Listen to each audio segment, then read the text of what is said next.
Good morning students, Oxford Public School welcomes you. Myself Sandeep Nehra, your political science teacher. We are studying about chapter first constitution why and how. यानी जो हमारा संविधान है, हमारा जो constitution है वो कैसे बना था, कहाँ से इसको क्या है लिया गया, इसके सोर्स कौन कौन से हैं उसके बारे में हम चैप्टर में करेंगे। तो today's our topic is need for constitution. हमें क्या है, कॉन्स्टिट्यूशन की ज़रूरत क्यों होती है। तो कॉन्स्टिट्यूशन की नीड करने से पहले क्या है, हम इसके मीनिंग के बारे में जानते हैं कि कॉन्स्टिट्यूशन है क्या। अब ज़रूरी नहीं है कि कॉन्स्टिट्यूशन सिर्फ डेमोक्रेटिक कंट्री में हो, अगर डिक्टेटरशिप है वहाँ पर, अगर या मोनार्ची सिस्टम है वहाँ पर, तो भी क्या है कॉन्स्टिट्यूशन वहाँ पर हो सकता है।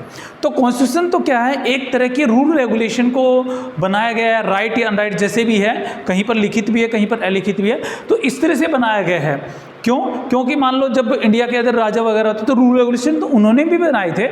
मान लो आज का एग्जांपल दे देते हैं, अगर जैसे कि साउथ कोरिया है या नॉर्थ कोरिया है, डिक्टेटरशिप है, किम जोन जैसे वहाँ के प्रेसिडेंट है, तो कॉन्स्टिट्यूशन तो वहाँ भी बनाया हुआ है। तो इस तरह से कॉन्स्टिट्यूशन का मतलब ये नहीं है कि डेमोक्रेटिक सिस्टम ही है, लेकिन कॉन्स्टिट्यूशन का मतलब ये है कि रूल रेगुलेशन साफ साफ आपके सामने है कि आपको ये करना है और ये नहीं करना है, तो वो कॉन्स्टिट्यूशन है। तो कॉन्स्टिट्यूशन की आप डेफिनेशन लिख सकते हो, किसी भी कंट्री के अंदर कॉन्स्टिट्यूशन है, constitution is a compact documentary, यानी जो हमारा संविधान है वो एक कॉम्पैक्ट डॉक्यूमेंट्री है। किसकी? आर्टिकल्स की, नॉर्म्स की, फॉर्मुलेशंस की, मतलब रूल्स की, इन सब चीज़ों की एक तरह की डॉक्यूमेंट्री तैयार की गई है, जिसके अंदर हमें बताया गया है कि हमें क्या करना चाहिए, क्या नहीं करना चाहिए, हमारे राइट्स कौन से हैं, हमारी ड्यूटीज़ कौन सी है। तो वो क्या कहलाता है? कॉन्स्टिट्यूशन कहलाता है। तो कॉन्स्टिट्यूशन को हम ये भी कह सकते हैं कि एक नेशन की आइडेंटिटी भी है। क्यों? क्योंकि कॉन्स्टिट्यूशन के अंदर ही क्या है, सब कुछ पता चल जाता है कि वो डेमोक्रेटिक कंट्री होगा या डिक्टेटर होगा। अब कॉन्स्टिट्यूशन के फर्स्ट पेज पे प्रिबल लिखी होती है, आपने काफ़ी बुक में भी देखा होगा, फर्स्ट पेज के ऊपर we are the people of India, इस तरह की कुछ लाइन से लिखी होती है। उसको पढ़ते ही हमें पता चल जाता है कि ये कंट्री में सिस्टम कैसा है, ये उनको क्या है, किस तरह का जस्टिस प्रोवाइड कर रहा है, किस तरह की इक्वलिटी प्रोवाइड कर रहा है, किस तरह की मतलब सोशल जस्टिस या पॉलिटिकल जस्टिस प्रोवाइड कर रहा है। तो ये सारी चीज़ें क्या है, हमें इसके बारे में पता चलती है। तो वो क्या कहलाता है? कॉन्स्टिट्यूशन कहलाता है। अब 1947 के अंदर 15 अगस्त 1947 को इंडिया फ्रीडम हो जाता है, आज़ादी मिल जाती है, दो टुकड़ों में बंट जाता है। एक टुकड़ा क्या है, पाकिस्तान बन जाता है, और दूसरा क्या है, हिंदुस्तान या इंडिया बन जाता है। लेकिन ये दो बन जाते हैं, तो इसके बाद भी हम ये नहीं कह सकते कि इंडिया कंप्लीटली फ्रीडम था। क्यों नहीं था? क्योंकि उसके पास खुद का तब तक कॉन्स्टिट्यूशन नहीं था। तो जो ब्रिटिशियर थे, तो उन्होंने कहा कि जब तक दोनों कंट्री अपना अपना कॉन्स्टिट्यूशन नहीं बना लेते, तब तक वो क्या है, जो इंडिया के अंदर एक एक्ट पास हुआ था 1935 में, उस एक्ट के अकॉर्डिंग ही अपनी गवर्नमेंट को क्या करेंगे, चलाएंगे। यानी उसी एक्ट के अकॉर्डिंग क्या है, वहाँ की गवर्नमेंट चलेगी। तो ये थोड़ा सा इंट्रोडक्शन में था। तो नेक्स्ट आपकी एनसीईआरटी के अकॉर्डिंग जो फर्स्ट टॉपिक आता है वो नीड है, यानी कॉन्स्टिट्यूशन की हमें नीड क्यों होती है, ज़रूरत क्यों है। क्या बिना कॉन्स्टिट्यूशन के कोई भी कंट्री नहीं चल सकता, या उसके एडमिनिस्ट्रेशन को नहीं चलाया जा सकता? तो इसके बारे में तो ये रियलिटी है कि बिना कॉन्स्टिट्यूशन के किसी भी गवर्नमेंट को या किसी भी कंट्री को अच्छे से नहीं चलाया जा सकता। सबसे पहले people from different religion, age, gender and the profession come together. अब देखिए, इंडिया के अंदर ही ले लीजिए, यहाँ पर बहुत सारी डाइवर्सिटी है, कल्चर को लेकर के है, रिलीजियस को लेकर के है, एज को लेकर के तो हर कंट्री के अंदर मिलती है, जेंडर को लेकर के भी हर कंट्री के अंदर मिलती है। तो इतनी तरह की जो डाइवर्सिटी है, उन सभी को एक साथ लाना मुश्किल है। एग्जाम्पल आपकी क्लास का लीजिए, आपकी क्लास में मान लीजिए कि 30 स्टूडेंट्स है, और मैं कोई ऑप्शन दे देता हूँ कि आप इस ऑप्शन के ऊपर अपने व्यूज़ दीजिए या कोई एक रूल रेगुलेशन बनाइए, तो आपकी क्लास का मतलब तकरीबन के ही क्या होंगे, विचार अलग अलग होंगे, सबके डाइवर्ट होंगे। तो इसी तरह से पूरे कंट्री के जितने भी लोग हैं, तो उनकी फिलोसफी तो सबकी अलग अलग, तो सबको एक साथ लेकर के आना, हर तरह की जो उनके ऊपर बैरियर्स वगैरह लगेंगे या उनकी रूल रेगुलेशन बनेंगे, उन सबको एक साथ कम टुगेदर लेकर के आना, ये किसका काम है? कॉन्स्टिट्यूशन का काम है। वो इसीलिए हमें कॉन्स्टिट्यूशन की ज़रूरत पड़ती है। अगर कॉन्स्टिट्यूशन नहीं होगा तो नहीं मानेंगे वो। नेक्स्ट है कोऑर्डिनेशन एंड एश्योर देम।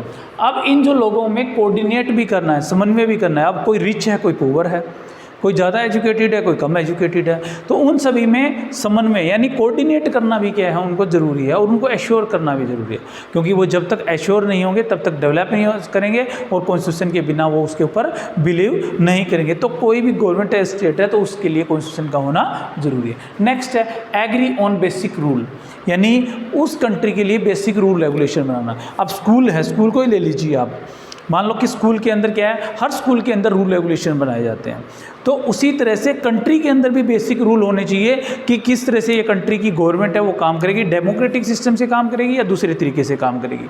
तो इस तरह से बेसिक रूल का होना ज़रूरी है।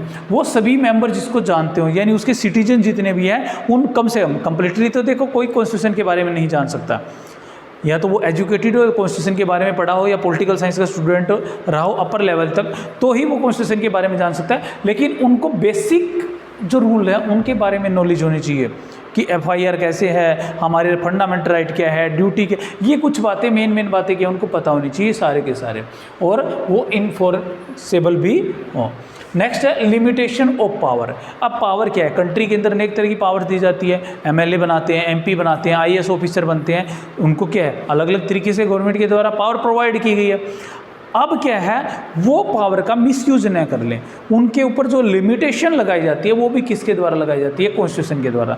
तो पावर को लिमिटेड करने के लिए भी किसकी ज़रूरत है, किसकी नीड है, हमें कॉन्स्टिट्यूशन की ज़रूरत है। एग्जाम्पल ले लीजिए, मान लो हमारे कॉन्स्टिट्यूशन में प्राइम मिनिस्टर की पावर के बारे में कुछ भी ना लिखा हो, तो प्राइम मिनिस्टर के पास क्या है, इतनी पावर है कि वो डिक्टेटरशिप बन सकता है। तो उसके ऊपर लिमिटेशन होनी चाहिए, जैसे लिमिटेशन कि हम क्या है 5 ईयर के बाद उसको दोबारा इलेक्ट ना करें या नहीं करें, वो पब्लिक की व्यूज़ के ऊपर होना चाहिए। दूसरा, जैसे कि पार्लियामेंट उसको कभी भी हटा सकती है, इंडिया के अंदर है, जैसे प्रेसिडेंट है उसको रोक सकता है, तो इस तरह के कुछ जुडिशरी है वो उसको रोक सकती है। तो इस तरह से पावर ऑफ लिमिटेशन किसके द्वारा लगाई जाती है, कॉन्स्टिट्यूशन के द्वारा लगाई जाती है, इसलिए कॉन्स्टिट्यूशन की नीड होती है। नेक्स्ट है to fulfil the aspiration of society. अब सोसाइटी की कुछ फीलिंग्स होती है, कुछ इच्छाएं होती है, हर मनुष्य की है तो उसकी सोसाइटी की भी होगी। ह्यूमन बीइंग क्या है, फीलिंग्स से जरूर रखता है, तो इसलिए उस पर्पज को, उस एम को कंप्लीट करने के लिए किसकी ज़रूरत होती है, एक रास्ते की ज़रूरत होती है, और वो रास्ता कॉन्स्टिट्यूशन प्रोवाइड करता है, इसलिए हमें कॉन्स्टिट्यूशन की नीड होती है। क्यों, बिना कॉन्स्टिट्यूशन के हमें यही नहीं पता होगा कि हमारा कंट्री किस डायरेक्शन के अंदर जाएगा, तो इसलिए सोसाइटी के एस्पिरेशन के लिए फुलफिलमेंट की होती है। नेक्स्ट है create condition for a justice society. एक सोसाइटी को जस्टिसफुल, मेनली क्या है, सोशल जस्टिस की अगर हम बात करें तो सोशल जस्टिस क्या है वहाँ पर होना चाहिए, यानी कि सबको इक्वल माना जाना चाहिए। ऐसे सोसाइटी के लिए क्या है, आज के टाइम की अगर हम बात करें तो कॉन्स्टिट्यूशन की ज़रूरत है।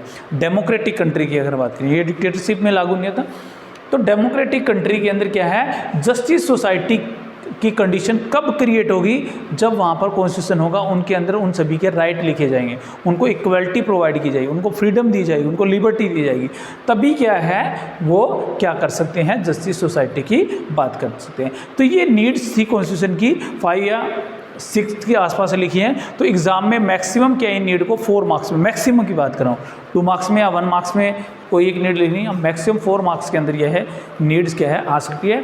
तो 5 या 6 पॉइंट्स आपको क्या है यहाँ पर राइट करवा दिए गए हैं। आपका फर्स्ट टॉपिक है एनसीईआरटी बुक में, तो उसी के अकॉर्डिंग ये पॉइंट्स क्या है अलग अलग किए गए हैं, जो आपकी एनसीईआरटी की बुक में मिक्स करके लिखा गया है। और इसके साथ ही कॉन्स्टिट्यूशन की डेफिनेशन भी बताई है कि कॉन्स्टिट्यूशन होता क्या है और ये कैसे बना है। तो इस तरह से कॉन्स्टिट्यूशन की हमें क्या पड़ती है, नीड पड़ती है। तो यहाँ तक तो कॉन्स्टिट्यूशन सबके लिए था। अब इस चैप्टर में हमें इंडिया की बात करनी है, क्योंकि जो 11th की बुक है सिर्फ और सिर्फ बिलोंग करती है इंडियन से। तो इंडिया के कॉन्स्टिट्यूशन की बात करें तो इंडिया के कॉन्स्टिट्यूशन की नीड भी हमें क्यों पड़ी, इन सब चीज़ों के कारण पड़ी। अब क्या है, इंडिया का जो कॉन्स्टिट्यूशन है वो कैसे बनता है, how to make Indian constitution या इस्टेब्लिश हुआ था, वो कैसे हुआ था, उसके बारे में हम नेक्स्ट लेक्चर में करेंगे, वो कैसे कैसे बना था। लेकिन इसकी शुरुआत क्या है, फ्रीडम से काफ़ी पहले हो चुकी थी, 1929 से भी पहले हम कह सकते हैं कि हो चुकी थी। इसकी डिमांड रखी जा रही थी कि हमारा इंडिया का खुद का कॉन्स्टिट्यूशन होना चाहिए, जो लोगों को प्रोवाइड करता हो, राइट्स वगैरह प्रोवाइड करता हो। तो उसके बारे में क्या है हम नेक्स्ट लेक्चर में करेंगे। Okay, thank you, have a nice day.